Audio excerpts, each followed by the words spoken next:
Welcome to Sales is Not a Dirty Word, the podcast that shows you how to convert 8 out of 10 sales conversations without acting like a douchebag.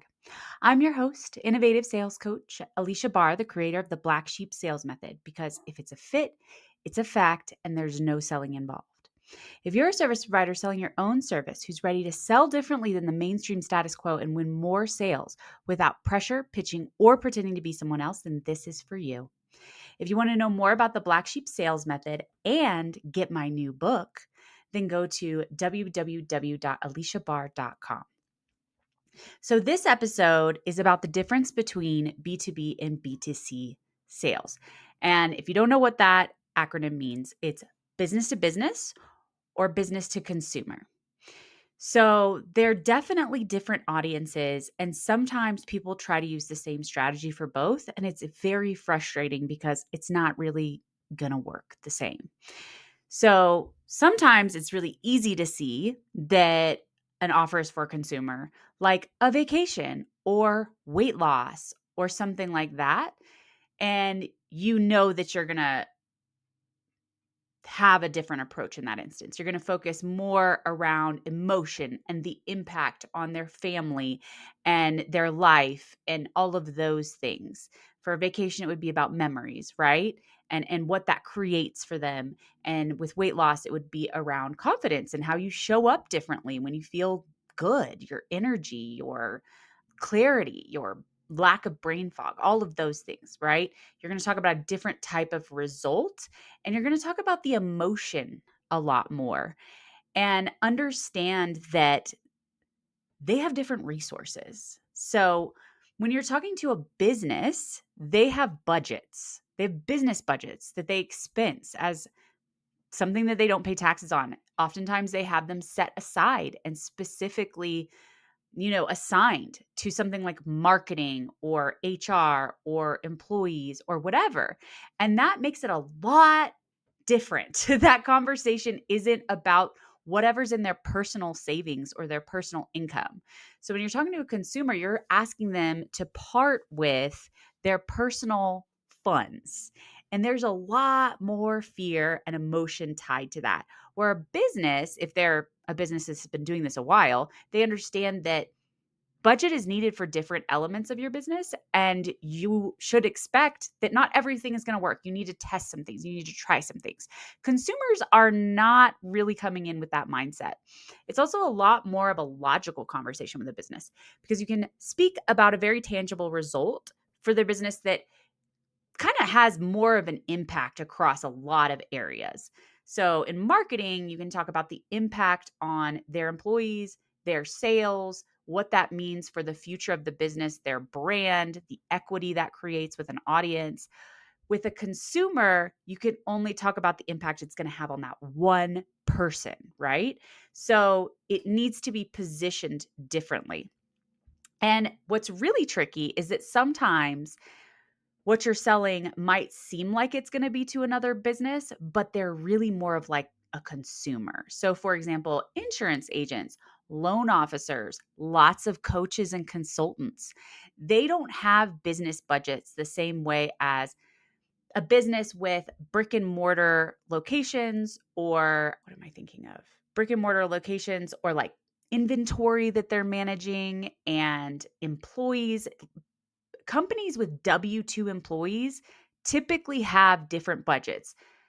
Companies that are just working with contractors are really more, or no contractors and are just solopreneurs, are going to be a lot more like talking to a consumer because for them to invest with you, they have to pull from their personal funds.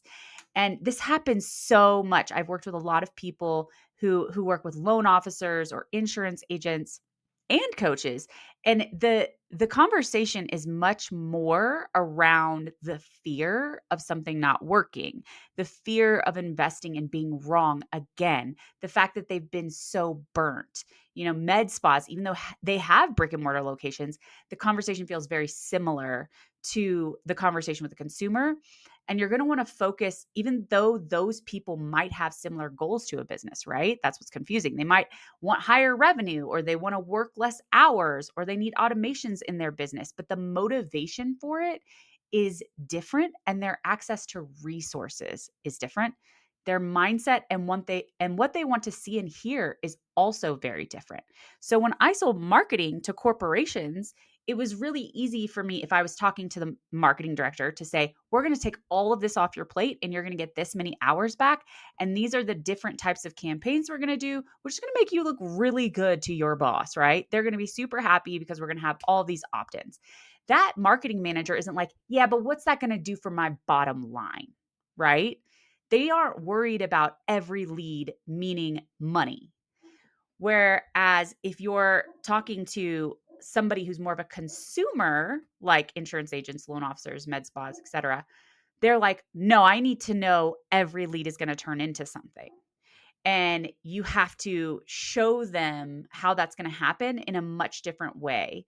Rather than like with a business, you're like, hey, we're partners here. I'm going to come in. I'm going to make this happen for you, for your employees. This is what that's going to look like. It doesn't need to usually happen yesterday, which is a lot of what consumers want, is much faster results, more unrealistic timelines, right? So you have to manage expectations differently. So the mindset is just different, and the impact or result you need to tie it to will be different. So for a consumer, you really want to talk about the emotional impact a lot of times. Like for weight loss, a big part of it is how do you show up when you feel healthier for your family?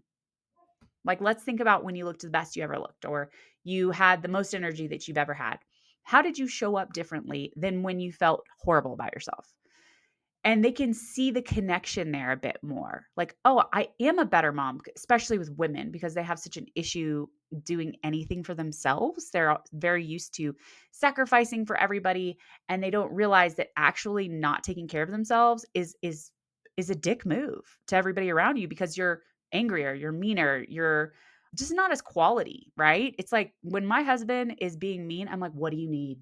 Like, what space, time, resources do you need so that you can be like a pleasant person to partner with and interact with, right?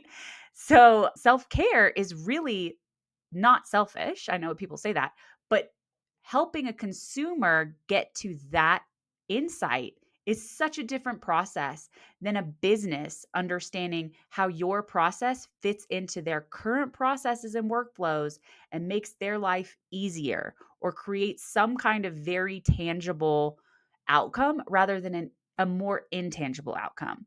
And when you're talking to someone that's a consumer but set up like a business, then it's the impact that you want to tie it to is finally getting to that next stage where you can breathe, right? You can feel that relief. This is what the future looks like for you as you passing this plateau or this challenge and finally leveling up and scaling up in a way that allows you to move forward instead of spinning your wheels. And so it's just so important to flesh out the differences in those. And a lot of times, if you've heard of the cost of inaction strategy, this is like a really popular strategy that started with life insurance agents that used to just scare the shit out of housewives.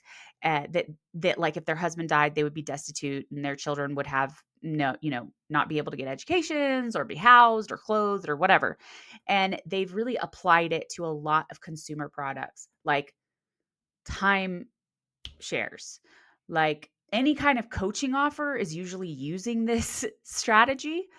And the idea behind the strategy is that we're going to talk about what happens if you don't solve this and the worst case scenario of that. So the missed opportunity of it. And you're like, okay, so if you don't do this, ultimately you told me that if you don't solve this problem, you're going to be homeless living under a bridge and divorced, and your kids are going to think you're a loser. So if you're saying no to my offer or service, you're saying yes to that life. So have a nice life, right? And the thing that's always bothered me about this strategy is that there are options. Look, I know I need to solve it. I don't have to solve it with you, right?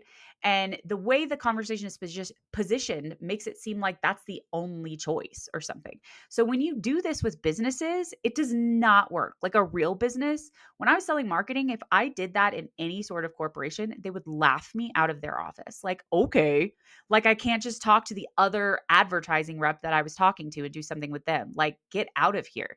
So that cost of an action strategy is not going to work the same on a business because they're very like nuts and bolts, right? They're not as driven by emotion. Sure, emotion comes into it, but they're a lot less attached to the budgets because it doesn't affect their personal income the same way as it does for a consumer. So it can be very tricky when you serve, one of those audiences that's like you're not sure. It kind of presents as a B2B, and you have to make sure that you structured your strategy accordingly and don't use a consumer strategy for a business or a business strategy for consumer. Because if you talk to a consumer in this very like nuts and bolts logical way, it's not enough to get them to move forward because they really haven't connected the impact on their lives and what is this going to change for them beyond a logical reason. They're very attached to the money, and it has to be a lot more compelling. I mean, you can imagine anytime that you decide to spend your own money on something, you want to make extra sure, right? As opposed to, let's say you're working for your company and you're expensing stuff, you're just like, oh, I'm going to go out to eat here. I'm going to go out to eat here. You're just not thinking about it the same. So, anyway, I hope this was helpful for you guys. We've reached the end of yet another episode of Sales is Not a Dirty Word. And if you want help with figuring out what your strategy is or how to structure it so that it works for the audience that you're talking to, and that goes beyond just whether it's B2C or B2B, what are their demographics and psychographics are all going to make a difference in the type of sales strategy that's going to work the best for you. So if that's something that you want my support in, then book a sales level up call and I can help you refine 3 things immediately that will make a difference in your sales. For now, until next time, thank you for listening. And if you enjoyed this, please share, subscribe, and leave a review. It means so much. All right. See you soon.